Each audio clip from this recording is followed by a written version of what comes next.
परम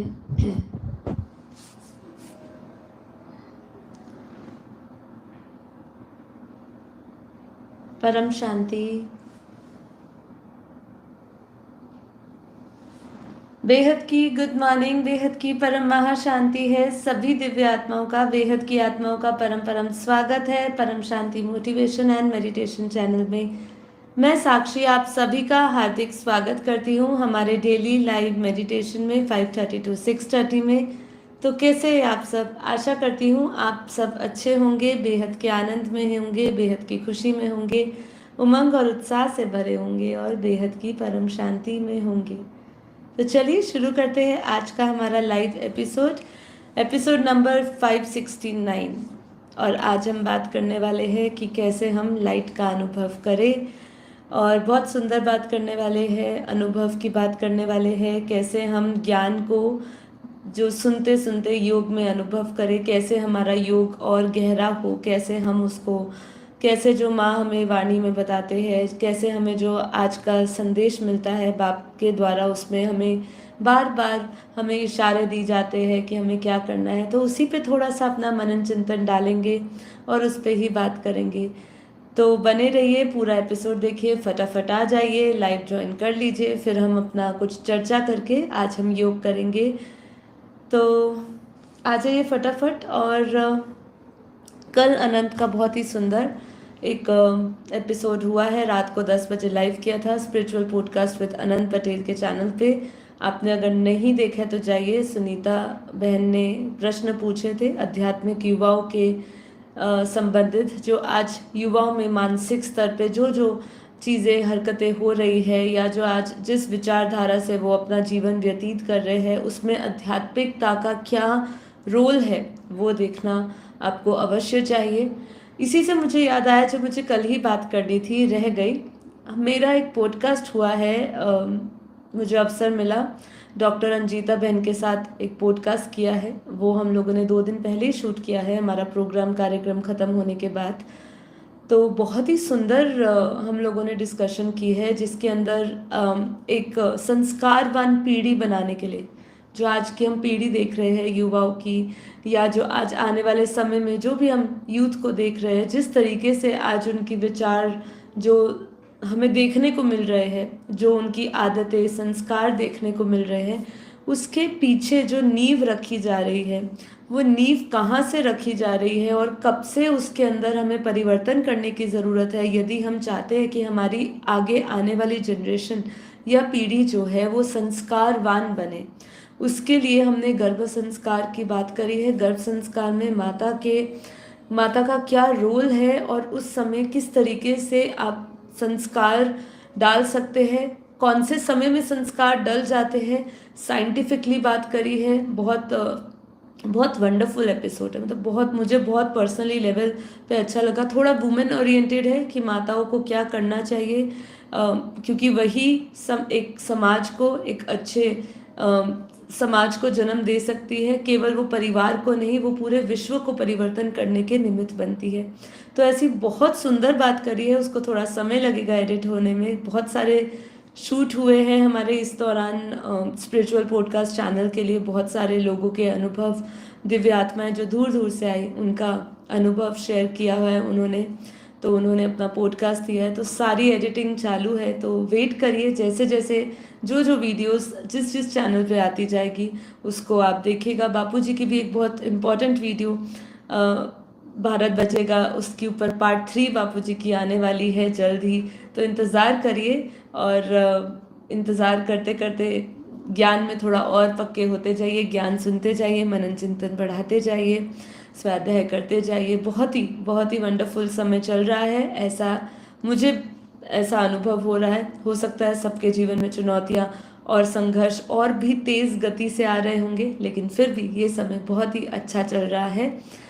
और इसका हमने डिस्कशन भी करी थी, जितना सत्संग करोगे उतना ही दुख आएगा, तो इसलिए घबराना नहीं है, विचलित नहीं होना है। तो ठीक है, तो कुछ बातें और हम कर लेते हैं, और फिर उसके बाद हम अपनी विधि पर भी जाएंगे, और फिर विधि के बाद सीधा योग करेंगे। देखिए, क्योंकि कल माँ कह रहे थे हमें कि बेटा देखो सब कुछ योग बल से ही होना है, ज्ञान के बाद ही सब्जेक्ट योग है। और बापूजी भी कई बार कह चुके हैं कि ज्ञान मैंने पूरा कर दिया है, मतलब जो इस समय इस सृष्टि पर जितना आवश्यक है, जितना विवेक आज मौजूद है सभी आत्माओं में, जितनी बुद्धि मौजूद है, उसके अनुसार मैंने सभी को उनके अनुसार उतना ज्ञान दे दिया है। अब वो ज्ञान को हम जितनी बार सुन के उतनी बार हम उसके अंदर गहराई में उतरे और फिर उसको अनुभव में लाए, वही वही हमारा योग है। तो योग अभी बहुत ही हमारा एक तीव्र पुरुषार्थ बन जाना चाहिए। तो उसके लिए हमें निरंतर सुबह शाम जब आपको समय मिले योग करिए, योग से जुड़िए, हमारे साथ जुड़िए और अपना समय सार्थक करिए।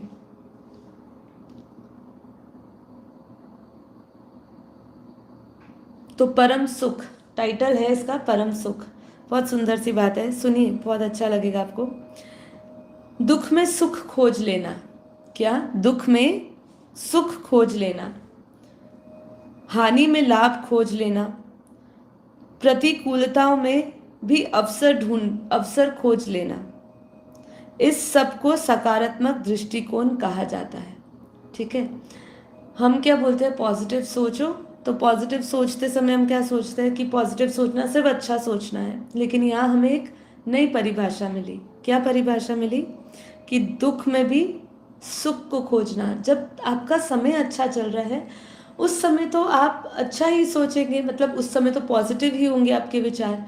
जब आप इंजॉय कर रहे हो, आपके पास सब कुछ है, सुख समृद्धि, शरीर स्वस्थ, सब कुछ स्वस्थ है, उस समय तो स्वाभाविक सी बात है कि आप अपने आप में ही खुश होंगे, कोई दुख नहीं होगा। और उस समय तो आपके लिए पॉजिटिव सोचना कोई मुश्किल बात नहीं होगी।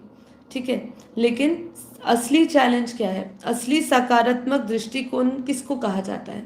कि जब दुख में भी वो सुख खोज लेता है, हानि में भी वो लाभ खोज लेता है और प्रतिकूलता में भी अवसर खोज लेता है। इसको बोलते हैं सकारात्मक दृष्टिकोण। जीवन को ऐसा जीवन का ऐसा कोई बड़े से बड़ा दुख नहीं जिसमें सुख की परछाई को ना देखा जा सके। बहुत ही सुंदर। हम जब हताश हो जाते हैं, दुखी हो जाते हैं परिस्थितियों के वश में आके, तो उस समय हमें ये लाइन को ध्यान रखना चाहिए कि जीवन का ऐसा कोई बड़े से बड़ा दुख नहीं जिसमें सुख की परछाई ना हो। ये हमारे लिए आज का मोटिवेशन है कि सुख की परछाई ना देखी जा सके, ऐसा कोई भी बड़े से बड़ा दुख नहीं। जिंदगी की ऐसी कोई बाधा नहीं जिससे कुछ प्रेरणा नहीं ली जा सकती हो। रास्ते में पड़े हुए पत्थर को भी आप मार्ग की बाधा भी मान सकते हैं और चाहे तो उसे पत्थर को एक सीढ़ी बनाकर ऊपर भी चढ़ सकते हैं। बहुत सुंदर। जीवन का आनंद वही लोग उठा पाते हैं जिनकी सोचने का ढंग सकारात्मक होता है। क्योंकि इसका एक कारण यही है कि जैसे ही हम कोई परिस्थितिवश हमारा मन बुद्धि इंद्रिया उस तरफ लग जाती है तो वो हमारा दुख का विषय बन जाता है। और जब हमें दुख आता है तो फिर हमें कोई भी हमें आनंद नहीं दे सकता, कोई भी हमें परम सुख की अनुभूति नहीं करा सकता है। इस दुनिया में बहुत से लोग इसलिए दुखी नहीं हैं कि उन्हें किसी चीज की कमी है, किंतु इसलिए दुखी है क्योंकि उनके सोचने का ढंग नकारात्मक है। सकारात्मक सोच, सकारात्मक देखो, सकारात्मक सोच रखो और सकारात्मक देखो। इससे आपको अभाव में भी जीने का आनंद आ जाएगा। अगर आपकी खुशी की एकमात्र वजह है ये है कि जो चीज़ आपके पास है वो दूसरों के पास नहीं, तो इसे विचार कहेंगे। इस तरह के इसको विकार कहेंगे। इस तरह के विकार से जितना जल्दी छुटकारा पा लिया जाए उतना बढ़िया। इससे मिलने वाली प्रसन्नता क्षणिक होती है, नुकसान ज्यादा होता है और इससे हमें बाद में पता चलता है। बातें चाहे कितनी भी बड़ी बड़ी की जाए, कितनी भी अच्छी क्यों ना की जाए, किंतु याद रखिए संसार आपको आपके कर्मों के द्वारा जानती है। अतः बातें भी अच्छी करिए और कार्य भी हमेशा उत्कृष्ट और श्रेष्ठ करिए। ठीक है, तो ये है हमारा सकारात्मक दृष्टिकोण रखने की सही सही परिभाषा। केवल मैं अच्छा सोच रही हूँ, अच्छा बोल रही हूँ, ऐसा केवल हमारा वाणी से मनसा वाणी और कर्मणा से नहीं, हर तरीके से आपको अपनी सकारात्मक दृष्टि रखनी है। सूक्ष्म में भी आप किसी भी, देखिए हम जब स्थूल शरीर हमारी इंद्रिया मन देखता है उसको, तो वैसे ही हमारा सूक्ष्म इंद्रिया भी उसका आभास करती है। सूक्ष्म इंद्रिया में भी उसी प्रकार के वाइब्रेशंस आते हैं। इसलिए सूक्ष्म रूप से भी सकारात्मक एनर्जी से भरे रहना ये बहुत ही इम्पोर्टेंट सब्जेक्ट है। ठीक है, तो इसका हमें अभ्यास करते रहना चाहिए। फिर और क्या कह रहे हैं, आज का हमारा जो संदेश है, माँ ने एक संदेश हमारा ग्रुप में शेयर करवाया था।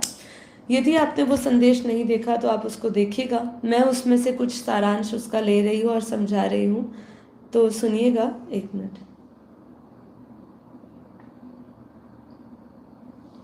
मौसम के बदलाव के कारण थोड़ा सा गला भी बैठ गया है, पर चला लीजिएगा, आवाज़ इतनी तो होगी कि आप समझ पा रहे होंगे।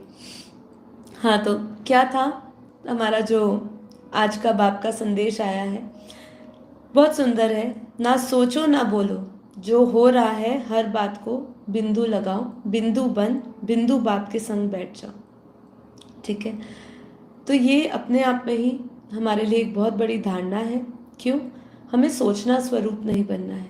हम क्या करते हैं, कोई भी विचार आता है तो उसमें अपना पूरा मनन चिंतन में डूब जाते हैं। विचार अगर बाहरी है, क्योंकि देखिए भगवान ने, प्रजापिता ब्रह्मा ने जब ये सृष्टि बनाई, उन्होंने उस समय इंद्रियों का विषय ही बाहरी रखा, मतलब सब कुछ बाहरी है, बाहरी मुखी रखा। हमारा इंद्रियों का धर्म या इंद्रियों का जो स्वभाव है वो बाहर देखना ही है। अब वो अंदर कब देखेगा, भीतर कब देखेगा?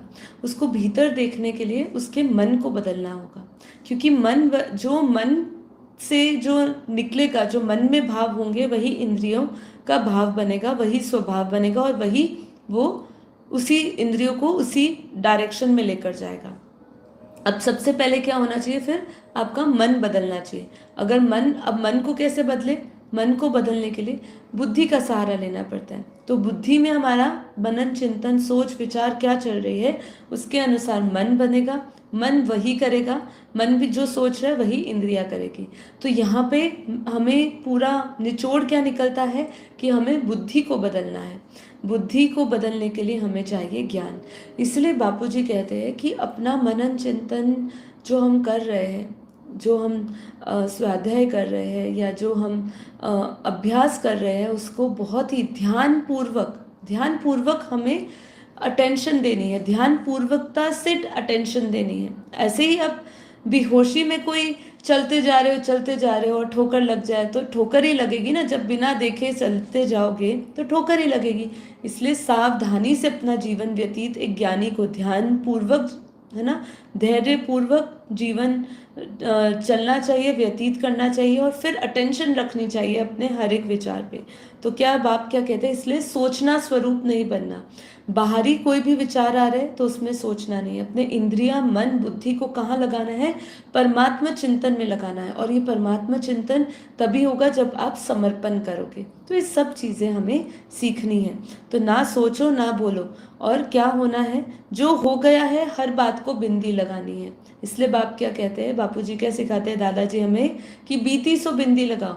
हर एक ड्रामा का सीन कल्याणकारी करते हुए आगे बढ़ो। ये सब हमें धारणा लेनी होगी, तभी आपका योग लगेगा। जो व्यक्ति आज, जो आत्माएं मुझे पहली बार सुन रही है, बाद में सुनेंगी, या जिनके अंदर ये प्रश्न है कि हमारा योग क्यों नहीं लगता, इन सभी आज की बातों पे एक बार चिंतन डालिए, सोच डालिए कि क्या मेरा चिंतन बाहरी है या अंतर्मुखी है, और अगर बाहरी है तो उसको मैं कैसे उस चिंतन को बदलूं। उसके लिए मुझे अपनी बुद्धि में क्या ऐसे विचार लाने हैं, मुझे क्या सुनना है, किसका सत्संग सुनना है, किसके विचार सुनने हैं, किसका ज्ञान सुनना है, जिससे मेरा बुद्धि बदले, बुद्धि से हमारा मन बदलेगा, और मन फिर डायरेक्शन देगा, और फिर धीरे धीरे हमारी इंद्रियां एकजुट होके उसी जगह पे केंद्रित हो जाएगी जहां मन चाहेगा।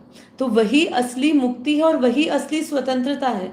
हम कहते हैं कि हम स्वतंत्र हो चुके हैं, वास्तव में हम स्वतंत्र नहीं, इंद्रियों की गुलामी कर रहे हैं फिलहाल। विषय विकार, जहां हमारी इंद्रिया झुकाव है उनका विषय विकारों में है, तो वही मन लग रहा है, बुद्धि भी वहीं जा रही है। अब बुद्धि बदलेगी तभी मन बदलेगा और तभी हम अपने इंद्रियों को अच्छी जगह पे लगा पाएंगे। तो इसलिए बिंदु लगा बिंदु बन। कैसे बिंदु बन? मतलब आत्मस्वरूप बन। बिंदी अपने आप को निराकारी, निराकारी, निर्गुण, निर्विकारी है। देखिए, हम विषय विकारों में अपनी इंद्रियों को सारा समय लगा देते हैं, पर वास्तव में हमारा स्वरूप क्या है? हमारा मूल स्वरूप है निर्विकार है। हम निर्विकारी, हमारी आत्मा में कोई विकार नहीं। ये तो अनंत जन्मों से आते आते हमारे अंदर ये विकारों की जो संस्कार है, या हमें इनका इतना अभ्यास हो चुका है, देह अभ्यास का, कि हमारी बुद्धि केवल उसी में रमती है। ठीक है, तो रमना कहाँ पे है? आत्मा में रमिए, आत्म राम बनिए, आत्मा राम बनिए। मनी राम नहीं बनना है, मन के अधीन नहीं होना है, आत्मा में विश्राम करना है। फिर बिंदु बाप के संग बैठ जाओ, उनके निराकार रूप ब्रह्म स्वरूप में लीन हो जाओ। इससे करने से आप धारणाएं मूर्त बन जाएंगे। लाइट बन के साथ, लाइट के साथ बैठ, लाइट बन। हमें क्या बनना है कि हमें बार बार ये महसूस करना है कि ये शरीर लाइट का है, और इंद्रिया मन देह से न्यारे होकर, हमें मन से अमन बनकर हमें क्या करना है? लाइट बन बनना है, लाइट स्वरूप धारण करना है। लाइट के साथ बैठ, हर जगह लाइट ही लाइट को फैला देना है। तो ये कौन सी लाइट है? कौन सा लाइट? लाइट का मतलब मैंने दो बताया था। लाइट मतलब हल्का भी होता है, लाइट मतलब प्रकाश भी होता है। तो ये दोनों चीज़ों का अभ्यास करना है, हल्का रहने का भी अभ्यास करना है, और लाइट स्वरूप, प्रकाश स्वरूप का भी अनुभव करना है कि हम स्वयं प्रकाशित हैं। आत्मा को जागृत करिए, चैतन्य शक्तियों को जागृत करिए। आपके अंदर अनंत सूर्यों का प्रकाश है। बार बार इसको दोहराइए। जब दुखी हो, जब मन खराब हो जाए, जब ऐसा लगे कि अब तो मैं किसी काम का नहीं, मेरे से कुछ काम ही नहीं हो रहा, मेरे से योग नहीं लग रहा, मुझे ज्ञान समझ नहीं आ रहा, फिर वापस अपने स्वमान में स्थित हो जाइए। अपने सीट पर सेट होकर याद करिए अपने आप को कि आप कौन हो और कौन बन गए हो, और अब आपको क्या बनना है। ये विचार बार बार लाइए। हर चीज में शुद्धता होनी चाहिए। आज जो वायुमंडल है, वायुमंडल कैसा हो चुका है? तमो प्रधान हो चुका है। इसलिए हम जो खा रहे हैं, जो श्वास ले रहे हैं, वो भी तमो प्रधान ले रहे हैं। मतलब जो हवा तत्व जो भी हम ले रहे हैं, जिसका भी हम अनुभव कर रहे हैं, या हमारा भी शरीर पंच महाभूत का है, पांच तत्वों का शरीर बना, और आसपास का वायुमंडल में भी हम वही पांच तत्वों से जो जो उस पांच तत्वों में वाइब्रेशंस पड़े हैं, वही हम ले रहे हैं, आहार के रूप में ले रहे हैं, श्वास के रूप में ले रहे हैं। तो क्या मिल क्या रहा है हमें? वही तमो प्रधान वाइब्रेशंस मिल रहे हैं। तो इसलिए क्या कहा है, इस समय हर चीज तमो प्रधान हो चुकी है। इसलिए इस समय जो भी चीज मुख में जाएगी, उससे लाइट बना परमात्मा बाप की याद में खाओ। तो इसीलिए क्या कहते हैं बापूजी, कहते हैं ना कि हम जब कहते हैं बाहर का खाना नहीं खाना है, अब आप कहाँ कहाँ अपने आप को रोकोगे? घर का जो खाना खा रहे हो उसमें भी जो आप खाद्य डाल रहे हो, या जो भी हम जो रॉ चीज़ भी यूज़ कर रहे हैं, चाहे फल फ्रूट या सब्जियां जो इस्तेमाल कर रहे हैं, जो मसाले इस्तेमाल कर रहे हैं, वो सब भी जो है दूषित ही है ना। देखिए, दूषित जो है केवल उसका आज जो खाद्य है, या जो हम चीज़ें इस्तेमाल कर रहे हैं, जो किसान इस्तेमाल कर रहे हैं, या जो भी मनुष्य इस्तेमाल कर रहे हैं, केवल वो दूषित नहीं है। वो जब उसका बीज डाल रहा है, या जिस बीज को डाल रहा है, वो बीज ही तमो प्रधान हो चुका है। सोचिए, जिस विचारधारा से वो उस समय बो रहा है, उसका बीज अंकुरित होगा, तो सोचिए क्या होगा। वो तमो प्रधान उसके बीज में ही पड़ा है, मूल में ही वो तमो प्रधान हो चुका है।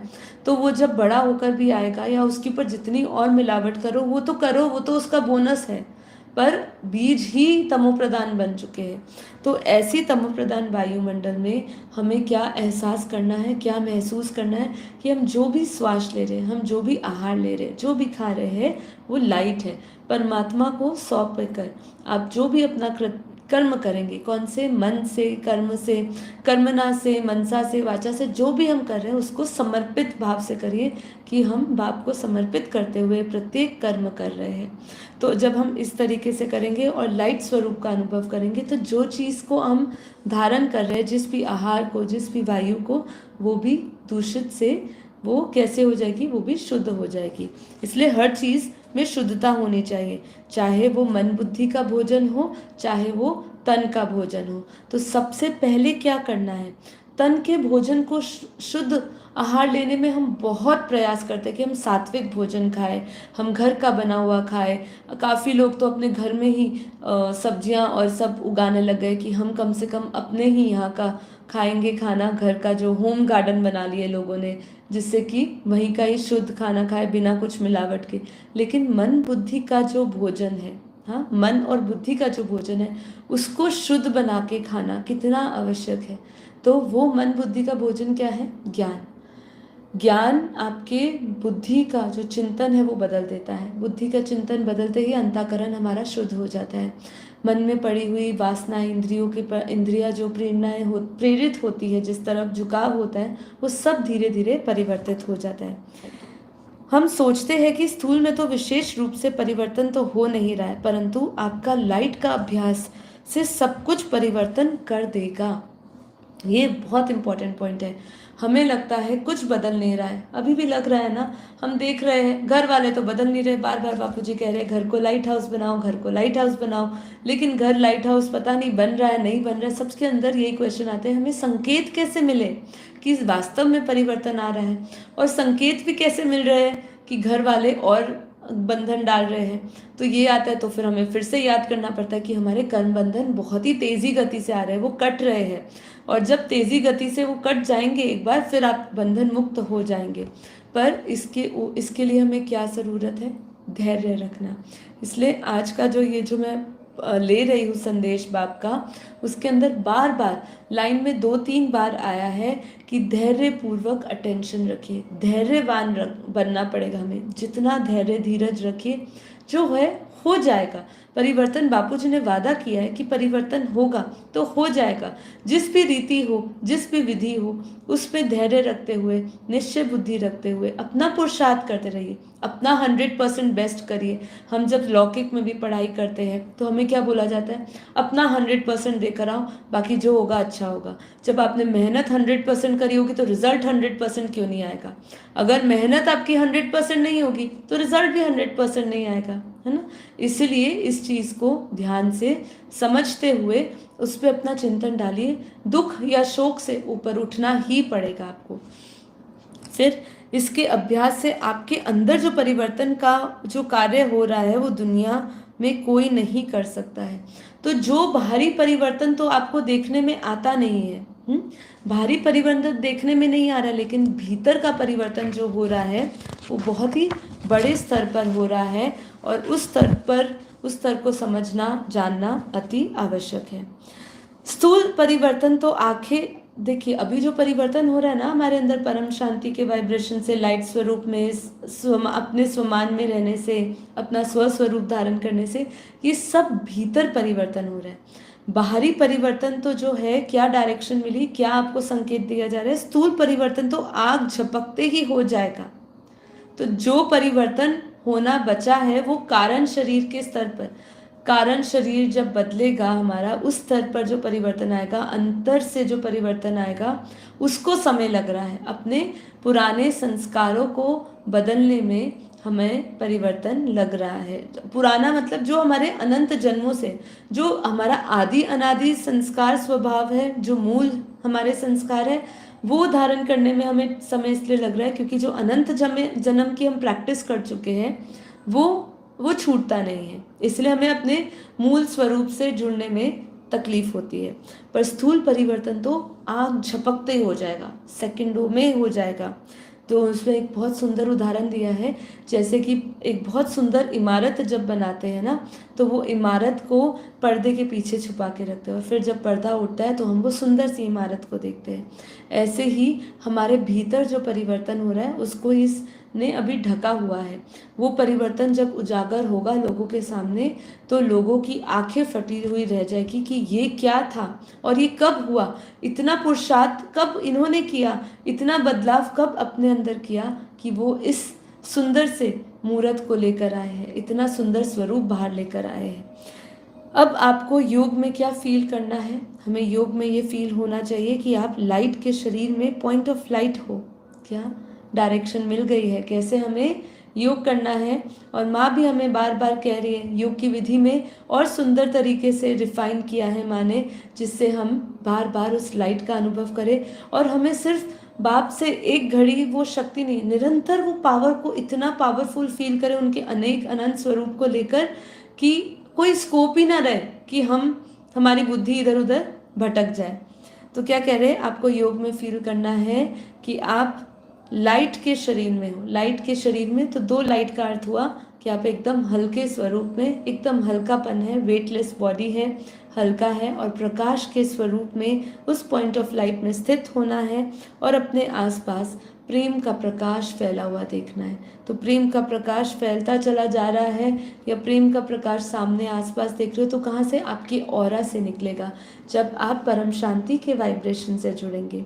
और सभी आत्माओं के साथ साथ ये प्रकृति भी, पांचों तत्वों को भी ये प्रेम का प्रकाश पहुंच रहा है। तो ये है आज का हमारा संदेश जो माँ ने बोला विशेष रूप से इसके ऊपर क्लास करवाने के लिए। तो देखिए जैसे जैसे हमें माँ बापू जी की डायरेक्शन मिलती है वैसे वैसे हम रोज़ उसको और अभ्यास में लाके उसकी और अपना समझ उस पर डालते हैं। इस पर और समझ डालिए और चिंतन मनन डालिए। और भी बहुत सारे पॉइंट्स थे जो मैं एकत्रित नहीं कर पाई। 4.5 मिनट का वो पूरा वीडियो है, ठीक है, तो वो आप देखिएगा। ग्रुप में शेयर किया है, आप हमारे साथ व्हाट्सएप ग्रुप में ज्वाइन हो सकते हैं। हमारी कम्युनिटी है